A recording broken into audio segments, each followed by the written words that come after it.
Do you notice that they have the same amount of ink on them? Do you notice that they're made out of the same virtually worthless stuff? It's paper. Did you get it? It's paper. When we create money, we have created an instrument of value that has no value of its own. And it's just as expensive or inexpensive to print the 20 as it is to print the 1.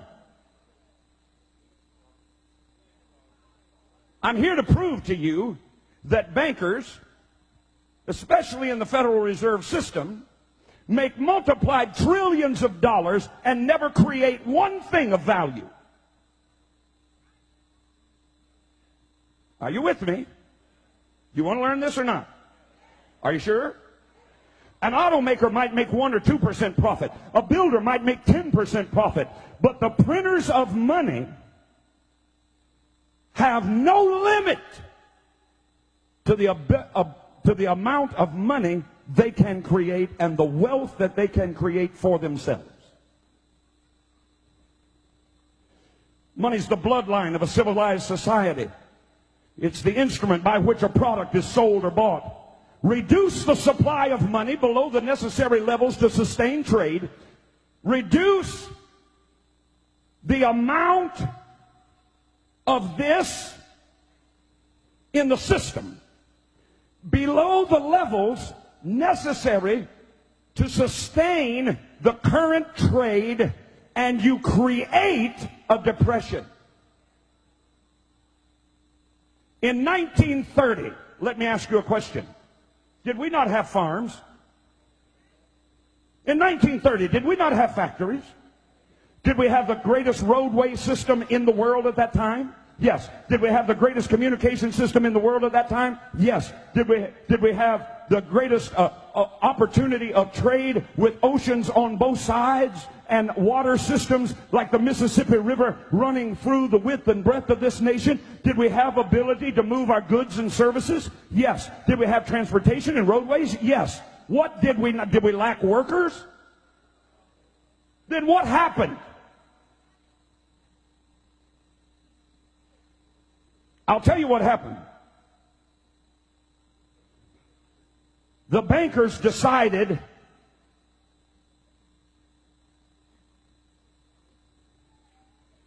no more money for you. They got out of the stock market. I can give you the family names. They got out of the stock market the year before. Do you know all the money that was lost in the stock market as people began to sell their stocks one after the other, after the other, after the other, and stocks that were valued at $10,000 were selling for 15 cents? And then they had to make a run on the bank because the banks, the stock market had said, oh, I'll tell you what you can do. You can borrow on margin. In other words, you can buy, the economy's really good here in the late 20s. Here's what you can do. You can borrow on margin for stocks. You can buy a stock at $100 worth of stock. You can buy it for $10, and we'll lend you the other money to buy the stock, and the stock is skyrocketing, so you stand to make a great profit.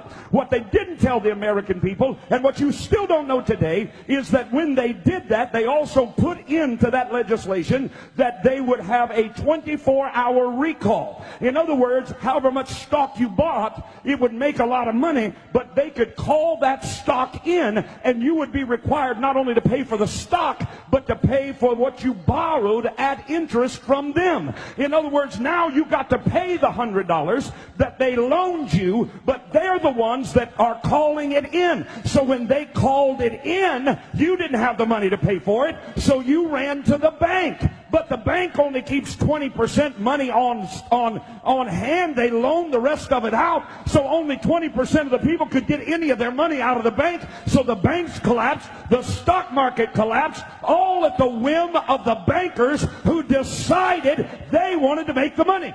Watch me. Watch me. All that stuff was being sold. $100,000 farms were selling for $3,000. Who do you think bought them?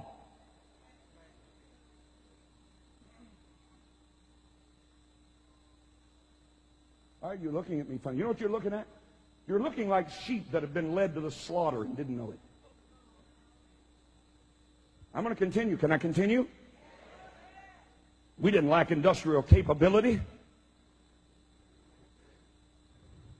If you don't believe me, I just told you what started the Great Depression. Let me tell you what ended it. World War II. And all of a sudden, the same banks that said no money for farms, no money for food, put people in soup lines, no money for commerce, no money for railroads, no money for roads, no money, no money. All of a sudden said, war?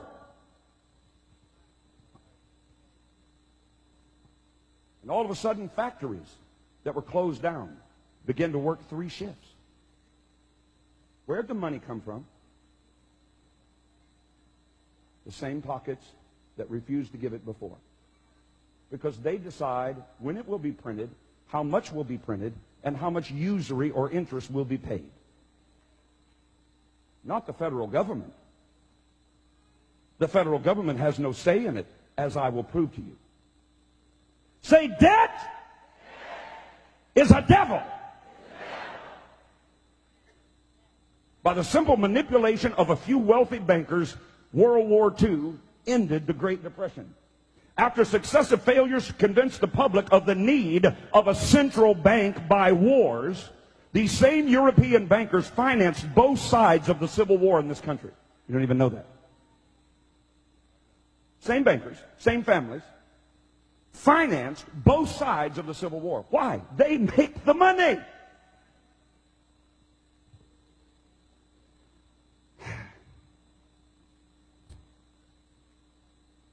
After they couldn't get the American people to swallow the lie of a central bank by creating war, they decided they would artificially create, listen to me, recessions, depressions, inflations, and panics.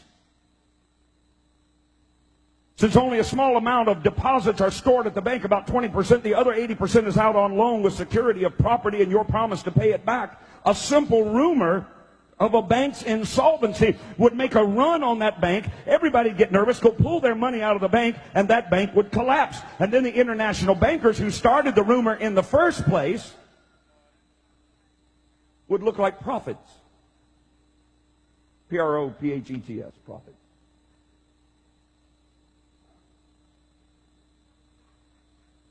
Are you hearing something you've never known? Wave your hand. If you think America ought to know, wave your other hand. All right, then don't quit on me.